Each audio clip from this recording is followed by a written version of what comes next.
All right, so what we're looking at here on this timeline here at the bottom is all the evidence in the scriptures and Revelation that shows us that this timeline of events, this popular teaching about the opening of the seals happening during the first 3.5 years over here, that creates an impossible timeline of events that could not possibly be accurate. Okay, so we're going to prove that now.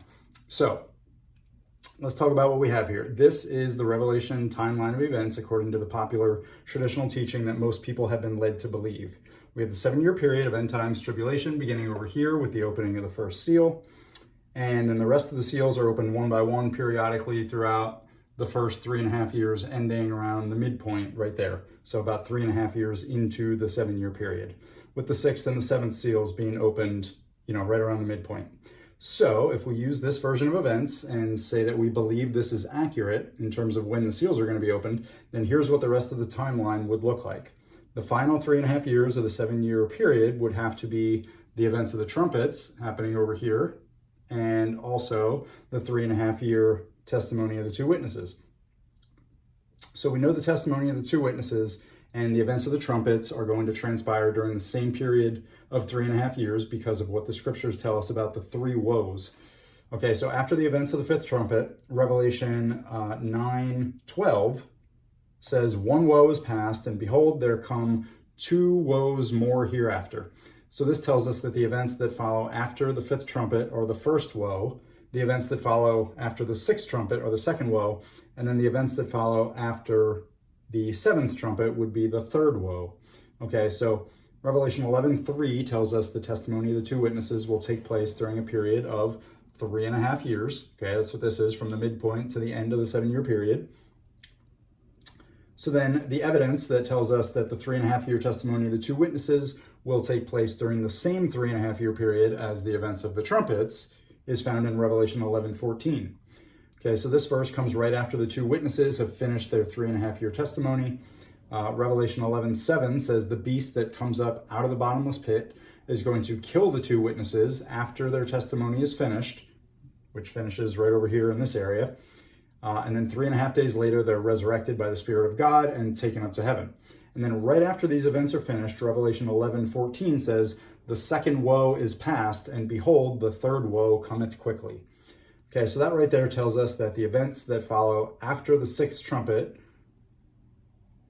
are going to come to an end at the same time when the 3.5-year testimony of the two witnesses comes to an end, which would be at the sounding of the 7th trumpet. So this 3.5 years testimony of the two witnesses ends, right before the sounding of the 7th trumpet. And the events of the first 6 trumpets also end, right before the sounding of the 7th trumpet. Okay, so both of those 3.5-year periods lead up to the sounding of the 7th trumpet. All right. So because we know that the events of the 7 trumpets begin right after all 7 seals have been opened, that's according to Revelation 8:1-2, which says, after the 7th seal was opened, I saw 7 angels, and to them were given 7 trumpets. Okay, so the 7 angels that have the 7 trumpets, that sound these 7 trumpets, they don't receive them until after the 7th seal is open. So we know that all 7 seals must be opened first before the 7 angels are given their 7 trumpets, and then the events of the trumpets can happen afterwards. Okay. So according to this timeline of events, if the 7 seals are opened over here throughout the first 3.5 years, then that would mean that the events of the trumpets and the testimony of the two witnesses would have to follow afterwards during the final 3.5 years. Okay, so now this brings us to the evidence that's going to prove that it's actually not possible for this interpretation of the Revelation timeline here to be correct. All right, so Revelation 11:7, Revelation 9:1-2, and Revelation 13:5 are the verses that we're going to be looking at.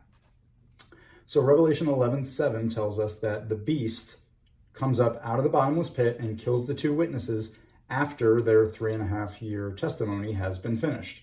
Okay, so if the beast makes his first appearance on the Revelation timeline after the testimony of the two witnesses is finished, that sounds like he probably comes up out of the bottomless pit somewhere over here in this area, because this is the end of the 3.5-year testimony of the two witnesses.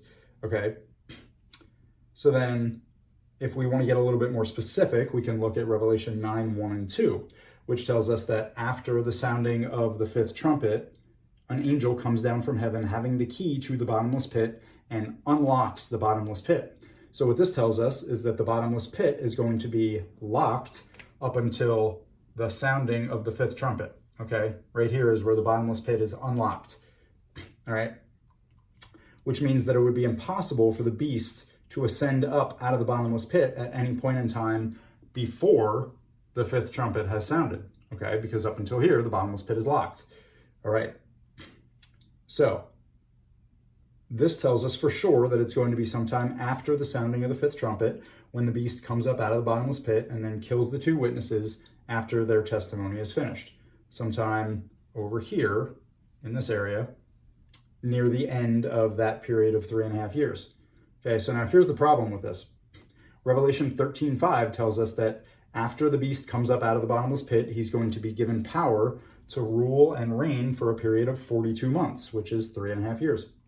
So the problem with this is that if the 7 seals are opened throughout the first 3.5 years, and then the events of the 7 trumpets and the testimony of the 2 witnesses happens here during the final 3.5 years, then that gives us a period of 3.5 years or 7 years. So if the beast comes up out of the bottomless pit sometime over here after the sounding of the 5th trumpet, okay, and kills the 2 witnesses at the end of that 3.5 year period, then how would it be possible for the beast to have a 42-month reign of power and authority after this period of 3.5 years is finished? Because he's coming up out of the bottomless pit at the end of this period of 3.5 years, okay? So if he's only making his first appearance on the Revelation timeline sometime in between the 5th trumpet and the sounding of the 7th trumpet, which is right here, then how would he have there's not enough time left on the 7-year timeline for the beast to come up out of the bottomless pit all the way over here near the end of the 7-year period and then have a 42-month reign of power and authority, okay? So the beast would basically have to come up out of the bottomless pit, kill the 2 witnesses after their testimony is finished, and then go back in time to over here when this 3.5 year period begins, back to the midpoint of the 7-year period, and begin his 42-month reign of power and authority from there.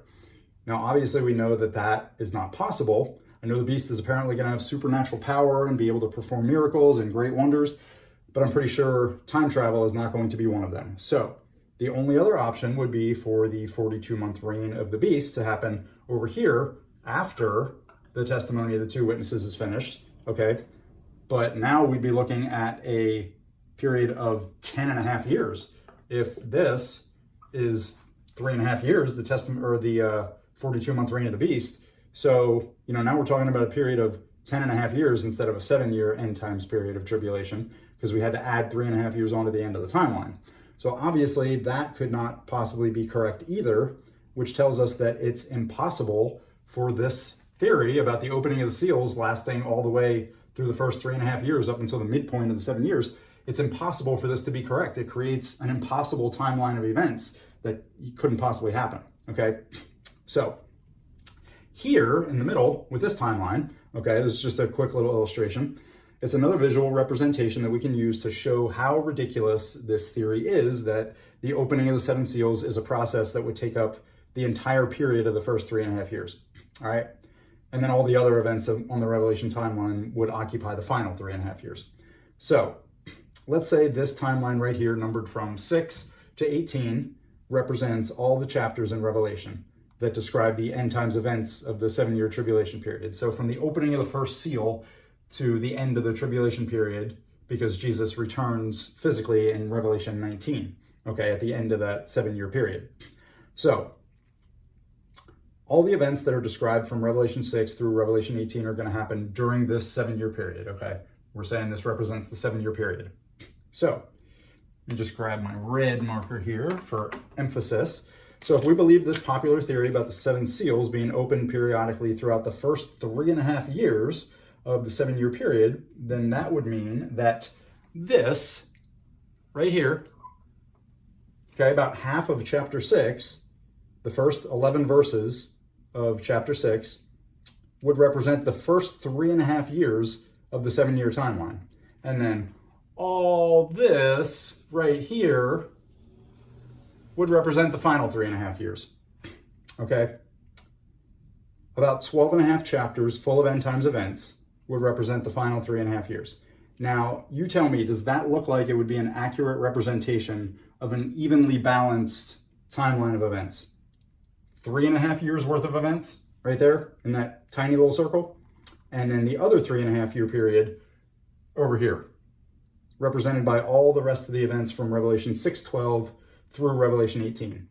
Now, hopefully you can see how silly it is to think that 11 short verses over here on Revelation 6, about half the chapter, not even half the chapter, or I don't know, maybe half the chapter, would somehow represent this entire period of 3.5 years, and then everything after that, up to Revelation 18, represents the final 3.5 years. Does that look a little unbalanced to you? Does this equal this, and then this whole thing equals this? Because these are two equal 3.5 year periods. This is a tiny little circle, 11 verses right there. This right here is about 1,000 times bigger than this. So it's not very well proportioned, not very well balanced. So just, something to chew on if you want to take that into consideration, okay? Then up here at the top, okay? From the opening of the first seal in Revelation 6 to the end of Revelation 18, there are 224 verses, all right?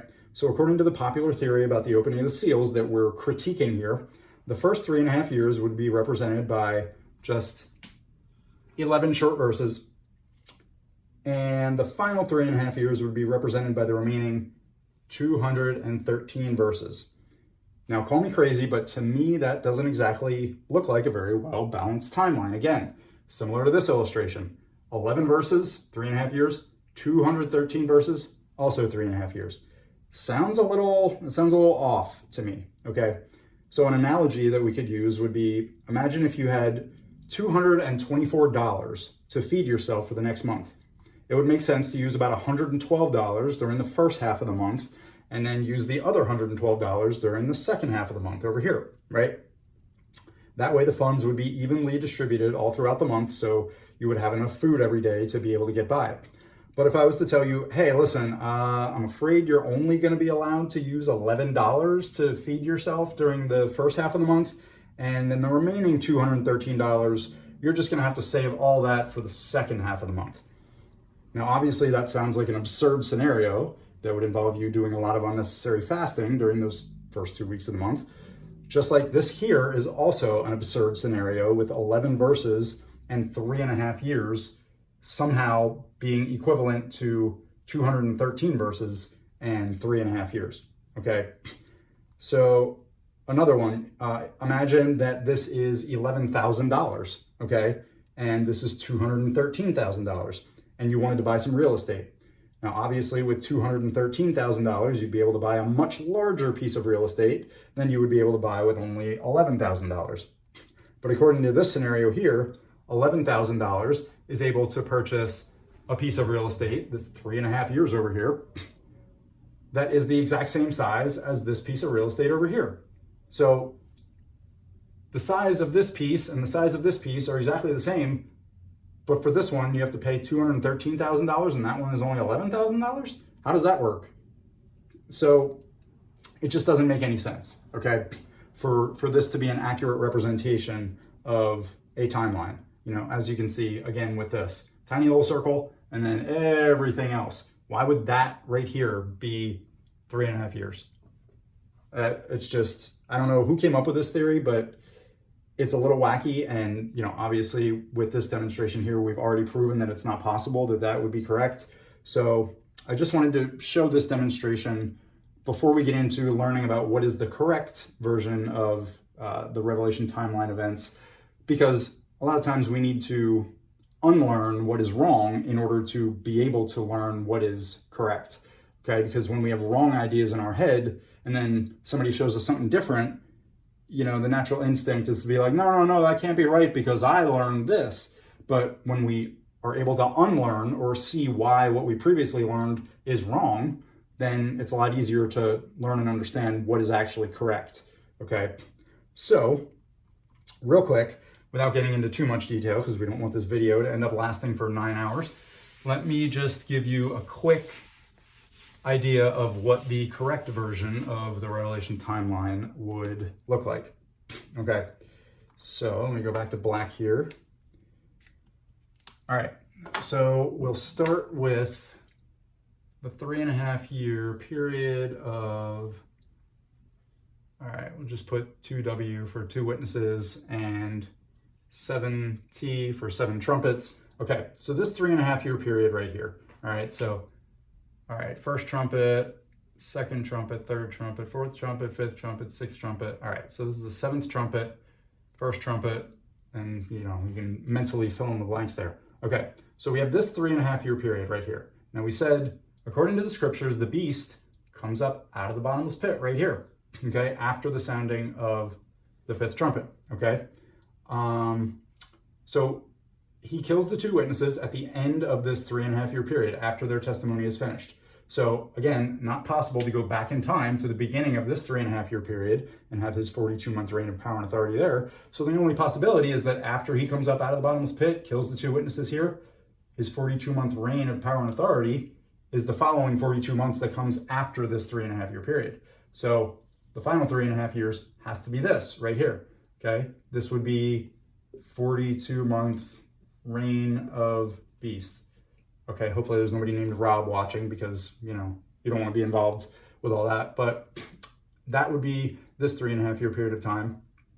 This is also where the 7 vials of wrath would be poured out, and this is also the same 3.5 year period during which time the judgment of the great whore would happen, which is Revelation 17 and 18. Okay, so this is the first 3.5 years. This is the final 3.5 years. Okay, so let me go back to my notes here, see where we're at.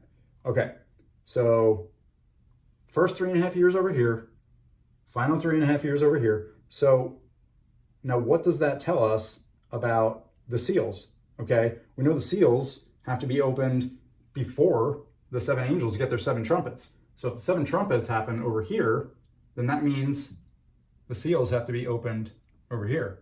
1, 2, 3, 4, 5, 6, 7. All right? During a very brief period of time before the 7-year period begins. So the beginning of this 7-year period is the coming of the day of the Lord, which we see after the 6th seal is opened in Revelation. The moon turns to blood and the sun turns to darkness, and the rich men and the mighty men, they hide themselves in the rocks of the mountains, and they say, fall on us, for the great day of his wrath has come, and who shall be able to stand, right? So that's where the day of the Lord comes. Then right after that, the 6th seal, resurrection and rapture, okay? I don't know, that's like around the 4th or 5th seal, but you get the idea.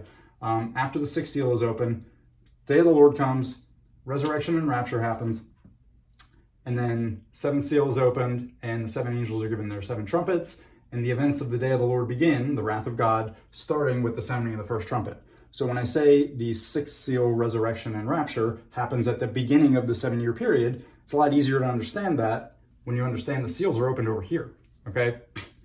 But according to, the popular teaching that a lot of people anyway, have been misled into believing, they're taught that, oh yeah, the seals are opened here throughout the first 3.5 years. So the 6th or 7th seal would be open like somewhere around here. So if I told you the resurrection and rapture happens at the 6th seal, and you think the 6th seal is over here, you're going to be like, well, how could that be?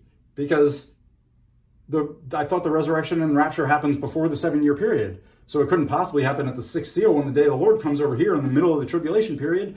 That's how this theory about the seals has ruined everybody's understanding of these events. Okay, so that's why I wanted to draw this real quick. Seals are opened over here, not all throughout the first 3.5 year period. So then, understanding that the 6th seal, resurrection and rapture happens at the beginning of the 7-year period, before it even begins, it's easy to understand once you realize the seals are opened over there, and this is the timeline here. Testimony of the 2 witnesses, the events of the 7 trumpets, then afterwards the 42-month reign of the beast, and the vials of wrath are poured out, and the judgment of the great whore. So that's pretty much it for this. So any questions, feel free to reach out and let me know. Otherwise, I'll talk to you in the next video. God bless.